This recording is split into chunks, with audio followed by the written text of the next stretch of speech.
Nous sommes le 15 Shawwal 1442 de l'Hégire, correspondant au mercredi 26 mai 2021. Madame, Monsieur, assalamu alaikum.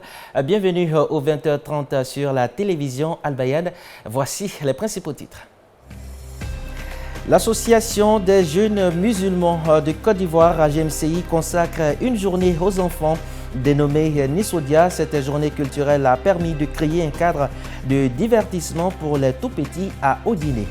Le dossier de la rédaction s'intéresse ce soir à la cherté de la vie. Le prix du kilo de viande a connu une augmentation ces derniers jours malgré les annonces officielles. À suivre les réactions des consommateurs avec notre équipe de reportage. Hors de nos frontières à Gaza, l'heure est à la reconstruction. S'il est possible de rebâtir des murs, certains biens sont perdus à jamais. La librairie Al-Mansour était une institution. Divertir pour mieux former, telle est la vocation de l'Association des jeunes musulmans de Côte d'Ivoire, AGMCI.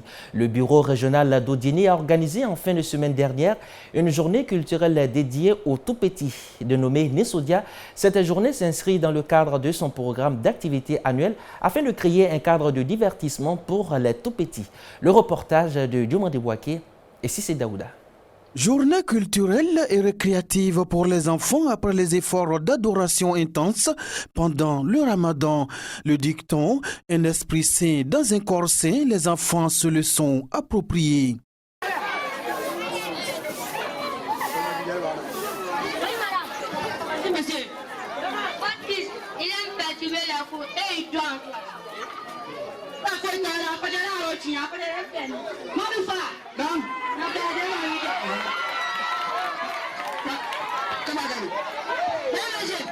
Cette journée culturelle a aussi été l'occasion de mettre en avant les talents et compétences des enfants. Concours Al-Ilm, questions-réponses, prestations théâtrales ont été les grandes articulations qui ont meublé cette cérémonie. Nisodia est un programme annuel consacré aux enfants lors de chaque grand événement islamique.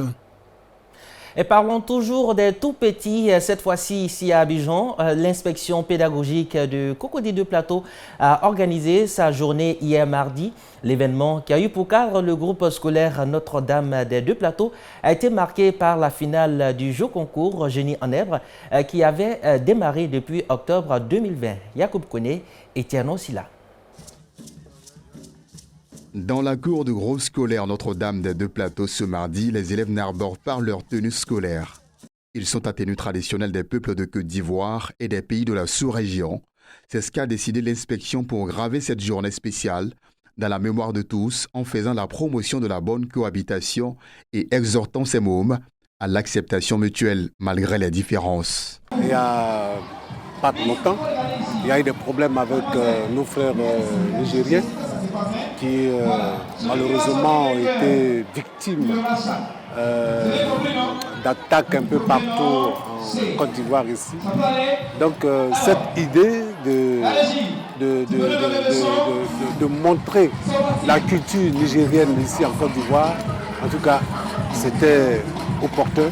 Tous les 70 établissements de la circonscription pédagogique sont ici présents. 4 d'entre eux, sortis des phases éliminatoires du jeu Génie en herbe, sont en compétition. Ils se mesurent dans la poésie, la présentation de journal. Cette journée qui marque la finale de notre concours Génie en herbe est l'apothéose d'une série de concours qui a eu lieu entre les écoles.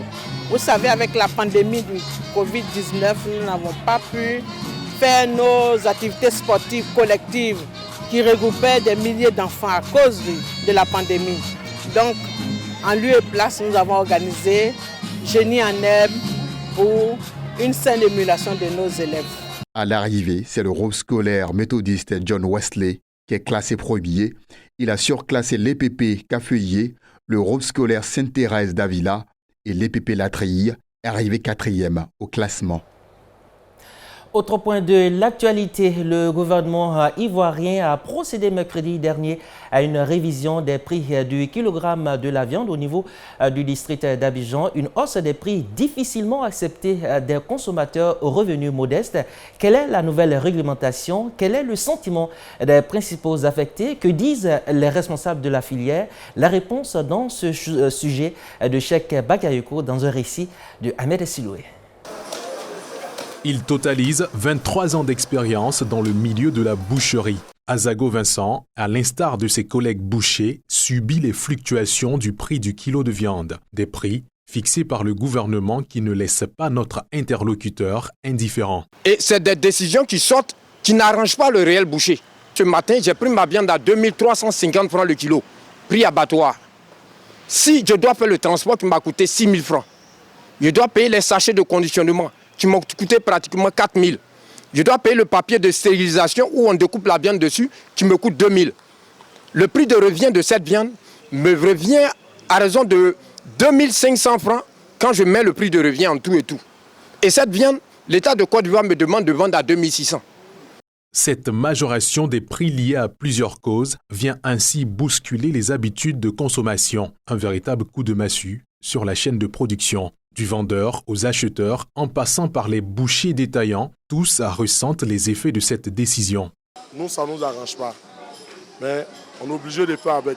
Parce que nous, on va prendre avec des grossistes. Selon le prix qu'ils nous donnent, c'est avec ce prix que nous sommes obligés de vendre. Si le gouvernement peut réduire le prix de la viande, ça va arranger la population. Parce que pour nous qui sommes les commerciaux, ça ne nous arrange pas du tout. Parce que si tu dois payer le kilo de viande à 3 000, tu vas aller revendre ça à combien? Cette hausse des prix de la viande continue d'alimenter le débat public. De quoi susciter la réaction des acteurs de la filière bétail. Je tiens d'abord à remercier le gouvernement ivoirien à travers le ministre du Commerce, le ministre des Ressources animales et les responsables de la filière viande bétail. Parce que grâce à leur bonne compréhension aujourd'hui, un prix maximum a été fixé. Le prix qu'on a arrêté, les prix le plus élevés viennent à 100 os, c'est à 2800. Avec os, c'est 2600. Mais ceux qui s'en vont prendre en gros, ils prennent ça à 2300. Le gouvernement, à travers un communiqué, invite les parties prenantes au respect de ces prix plafonds, sous peine de sanctions prévues par la réglementation. Hors de nos frontières au Mali, le président Mbandao et le premier ministre Mokhtar Ouane ont annoncé leur démission ce mercredi, retenus dans le camp militaire de Kati depuis lundi par la junte. Les deux dirigeants maliens ont reçu ce matin la visite d'une délégation de la CEDEAO, de l'Union africaine et de la MINUSMA conduite par le médiateur de la CEDEAO, Goodluck Jonathan.